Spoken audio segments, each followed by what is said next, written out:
ನೀವು ಯಾವತ್ತಾದರೂ ಯಾರಿಗಾದರೂ ನಿಮಗಿಂತ ಹೆಚ್ಚು ಸ್ಥಾನವನ್ನು ನಿಮ್ಮ ಜೀವನದಲ್ಲಿ ನೀಡಿ ಅದರಿಂದ ಮತ್ತೆ ದುಃಖಪಟ್ಟಿದ್ದೀಯಾ? ಬಹುಶಃ ಈ ಒಂದು ಕೆಲಸವನ್ನು ತುಂಬ ಜನ ಜೀವನದಲ್ಲಿ ಮಾಡೋದಿರುತ್ತೆ.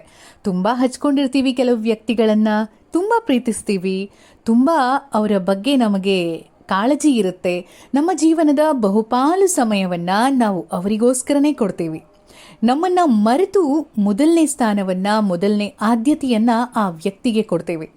ಆದರೆ ಯಾವುದೋ ಕಾರಣಕ್ಕೆ ಆ ವ್ಯಕ್ತಿ ನಮ್ಮನ್ನು ಪ್ರೀತಿಸದೆ ಹೋದರೆ, ನಮಗೆ ಆ ಕಾಳಜಿಯನ್ನು ನೀಡದೆ ಹೋದರೆ, ಆ ದಿನ, ಆ ಕ್ಷಣ ನಮಗರ್ಥ ಆಗುತ್ತೆ ಆ ವ್ಯಕ್ತಿ ನಮಗೆ ಅವನ ಜೀವನದಲ್ಲಿ ಅಥವಾ ಅವಳ ಜೀವನದಲ್ಲಿ ಯಾವ ಸ್ಥಾನ ಕೊಟ್ಟಿದ್ದಾನೆ ಅಂತ, ಅಲ್ವಾ? ಅದನ್ನು ತಿಳಿದಾಗ ಬಹಳ ನೋವಾಗುತ್ತೆ. ಇಷ್ಟು ದಿನ ನನಗಿದು ತಿಳಿದೇ ಹೋಯ್ತಲ್ಲ ಅಂತ ಅನಿಸುತ್ತೆ.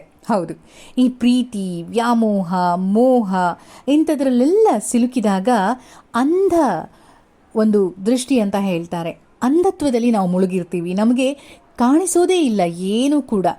ನಾವು ಅಂದ್ಕೊಂಡಿದ್ದೆಲ್ಲ ಸರಿ ಅಂತ ಅನ್ಕೋತಾ ಹೋಗ್ತೀವಿ. ಆದರೆ ನಮಗೆ ಕೊನೆಗೆ ಗೊತ್ತಾಗುತ್ತೆ ನಾವು ಅಗತ್ಯಕ್ಕಿಂತ ಜಾಸ್ತಿ ಇಂಪಾರ್ಟೆನ್ಸ್ನ ಒಬ್ಬ ವ್ಯಕ್ತಿಗೆ ಕೊಟ್ವಿ ಅಂತ. ಅದರಿಂದ ಹೊರಗಡೆ ಬರುವಂತಹ ಒಂದು ಸ್ಥಿತಿಯಲ್ಲೂ ಕೂಡ ಕೆಲವರು ಇರೋದಿಲ್ಲ. ಇದರಿಂದ ಮಾನಸಿಕ ನೆಮ್ಮದಿಯನ್ನು ಕಳೆದುಕೊಳ್ತಾರೆ. ಕೆಲವರಂತೂ ಜೀವವನ್ನೇ ಕೊನೆಗಾಣಿಸಿಕೊಳ್ಳುವಂತಹ ಒಂದು ಪರಿಸ್ಥಿತಿಯನ್ನು ಕೂಡ ತಲುಪ್ತಾರೆ. ಆದರೆ ಒಂದಂತೂ ಸತ್ಯ, ಜೀವನದಲ್ಲಿ ನಾವು ಸ್ವಲ್ಪವಾದರೂ ಈ ವಿಷಯದಲ್ಲಿ ಸ್ವಾರ್ಥಿಯಾಗಬೇಕು.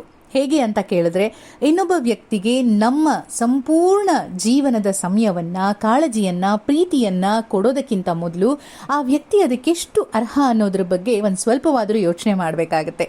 ಎರಡೂ ಕೈ ಸೇರಿದ್ರೆ ಚಪ್ಪಾಳೆ ಅಂತ ಹೇಳೋ ಹಾಗೆ, ನಾವು ಪ್ರೀತಿ ಕೊಟ್ಟಂತಹ ವ್ಯಕ್ತಿಯಿಂದ ನಾವು ನಿರೀಕ್ಷೆ ಮಾಡೋದು ತಪ್ಪಾಗುತ್ತೆ ಅಂತ ಹೇಳಿದ್ರೂ ಎಲ್ಲೋ ಒಂದು ಕಡೆ ಅಲ್ಪವಾದರೂ ನಿರೀಕ್ಷೆ ಇದ್ದೇ ಇರುತ್ತೆ. ಹೇಳಿ ಕೇಳಿ ನಾವು ಮನುಷ್ಯರು ಇರಲೇಬೇಕಲ್ವಾ? ಆದರೆ ಇಂತಹ ವಿಚಾರಗಳು ಪದೇ ಪದೇ ಸಂಭವಿಸಿದಾಗ ನಾವು ವ್ಯಕ್ತಿಗಳ ಮೇಲೆ ನಂಬಿಕೆಯನ್ನೇ ಕಳ್ಕೊಂಡ್ಬಿಡ್ತೀವಿ. ಯಾರಾದರೂ ಒಬ್ಬ ಸ್ನೇಹಿತೆ ತಪ್ಪು ಮಾಡಿದ್ರೆ ನಾವು ಅನ್ಕೋತೀವಿ ಎಲ್ಲರೂ ಅಷ್ಟೇನೆ, ಇರೋ ತನಕ ಚೆನ್ನಾಗಿರ್ತಾರೆ, ನಮ್ಮ ಜೊತೆ ಚೆನ್ನಾಗಿ ಮಾತಾಡ್ತಾರೆ, ನಮ್ಮನ್ನು ಮಿಸ್ಯೂಸ್ ಮಾಡ್ಕೋತಾರೆ, ಆಮೇಲೆ ಬಿಟ್ಟು ಹೋಗ್ತಾರೆ. ಅದಕ್ಕಿಂತ ಇವರನ್ನು ನಾವು ಪ್ರೀತಿಸದೇ ಹೋದ್ರೇ ಒಳ್ಳೆಯದು, ಹಚ್ಕೊಳ್ಳದೆ ಇದ್ರೇ ಒಳ್ಳೆಯದು, ಅದರಿಂದ ನಮ್ಗೆ ಯಾವತ್ತೂ ನೋವಾಗೋದಿಲ್ಲ ಅಂತ ಯಾರಿಗೂ ಪ್ರೀತಿ ಕೊಡದೇ ಇರುವಂತಹ ಒಂದು ತೀರ್ಮಾನಕ್ಕೆ ಬಂದ್ಬಿಡ್ತೀವಿ. ಅದು ಕೂಡ ಸರಿಯಾದಂತಹ ನಿರ್ಧಾರ ಆಗಿರೋದಿಲ್ಲ. ಹಾಗಾದರೆ ಏನು ಮಾಡಬಹುದು ಅಂತ ಕೇಳೋದಾದರೆ, ಮೊದಲನೇದಾಗಿ ನಾವು ನಮಗೆ ಮೊದಲ ಒಂದು ಪ್ರಾಧಾನ್ಯತೆಯನ್ನು ಕೊಡೋದನ್ನು ಅಭ್ಯಾಸ ಮಾಡ್ಕೋಬೇಕು. ಹೌದು, ನಾವು ನಮ್ಮನ್ನು ಪ್ರೀತಿಸದೆ ಹೋದರೆ ಇನ್ಯಾರು ನಮ್ಮನ್ನು ಪ್ರೀತಿಸೋದಕ್ಕೆ ಸಾಧ್ಯ ಅಲ್ವಾ? ಅದಕ್ಕಾಗಿ ಒಂದು ಗೋಡೆಯನ್ನು ಕಟ್ಕೋಬೇಕು ಮನಸ್ಸಿನ ಸುತ್ತ. ಆ ಗೋಡೆಯಲ್ಲಿ ನಮಗೆ ಮೊದಲ ಆದ್ಯತೆಯಾಗಿರುತ್ತೆ. ಆ ಗೋಡೆಯನ್ನು ದಾಟಿ ಯಾರಿಗೂ ಕೂಡ ಒಳಗಡೆ ಬರುವಂತಹ ಅವಕಾಶವನ್ನು ಸುಲಭವಾಗಿ ಕೊಟ್ಟು ಬಿಡಬಾರ್ದು. ಆ ವ್ಯಕ್ತಿಯ ಅರ್ಹತೆಯನ್ನು ಪರಿಶೀಲನೆ ಮಾಡದೆ ಕೊಟ್ಟರೆ ಮುಂದೊಂದು ದಿನ ಅದಕ್ಕಾಗಿ ಪಶ್ಚಾತ್ತಾಪ ಪಡುವಂತಹ, ನೋವು ಪಡುವಂತಹ ಸಿಚುವೇಶನ್ಗಳು ಕೂಡ ಜೀವನದಲ್ಲಿ ಎದುರಾಗಬಹುದು. ಹಾಗಾಗಿ ಯಾರನ್ನಾದರೂ ಸರಿ, ಎಷ್ಟೇ ಪ್ರೀತಿಸಿದ್ರೂ ಎಲ್ಲೋ ಒಂದು ಕಡೆ ಈ ವ್ಯಕ್ತಿ ನನಗೆ ನೋವು ಕೂಡ ಕೊಡಬಹುದು ಅನ್ನುವಂತಹ ಒಂದು ಯೋಚನೆ ಕೂಡ ನಮ್ಮಲ್ಲಿ ಇರಬೇಕು. ಒಂದು ವೇಳೆ ಆ ವ್ಯಕ್ತಿ ನೋವು ಮಾಡಿದ್ರೆ ಅದನ್ನು ಸಹಿಸಿಕೊಳ್ಳುವಷ್ಟು ಗಟ್ಟಿತನವನ್ನು ನಾವು ಬೆಳೆಸ್ಕೋಬೇಕು. ಯಾವುದೇ ಕಾರಣಕ್ಕೂ ಕಣ್ಣೀರು ಹಾಕೋದಾಗಲಿ, ಬೇಜಾರನ್ನು ಪಟ್ಕೊಳ್ಳೋದಾಗಲಿ, ಅಥವಾ ನಾನು ಯಾಕೆ ಈ ವ್ಯಕ್ತಿ ಹಿಂದೆ ಹೋದೆ ಅಂತ ಅಂದ್ಕೊಳ್ಳೋದಾಗಲಿ, ಅಂತಹ ಸಿಚುವೇಶನ್ ಬಾರದೇ ಇರೋ ಥರ ನೋಡ್ಕೋಬೇಕು. ಹೌದು, ನಮ್ಮಿಂದ ಪ್ರೀತಿಯನ್ನು ಕೂಡ ಕೊಡಬೇಕು. ಅದೇ ರೀತಿಯಲ್ಲಿ ಆ ವ್ಯಕ್ತಿ ಮುಂದೊಂದು ದಿನ ನಮಗೆ ಯಾವುದೇ ರೀತಿಯಾದಂತಹ ಒಂದು ಪ್ರೀತಿಯನ್ನು ಕೊಡದೇ ಹೋದ್ರೂ, ಅವನು ನೋವನ್ನು ಕೊಟ್ಟರೂ ಅದನ್ನು ಸಹಿಸಿಕೊಳ್ಳುವಂತಹ ಒಂದು ವಿಚಾರವನ್ನು ನಾವು ಅಭ್ಯಾಸ ಮಾಡಿಕೊಂಡ್ರೆ, ನಮ್ಮ ಮನೋಬಲವನ್ನು ಈ ವಿಷಯದಲ್ಲಿ ಗಟ್ಟಿಯಾಗಿರಿಸಿಕೊಂಡ್ರೆ, ಪ್ರಪಂಚದ ಯಾವ ವ್ಯಕ್ತಿ ಕೂಡ ನಮಗೆ ನೋವನ್ನು ಕೊಡೋದಕ್ಕೆ ಸಾಧ್ಯ ಇಲ್ಲ.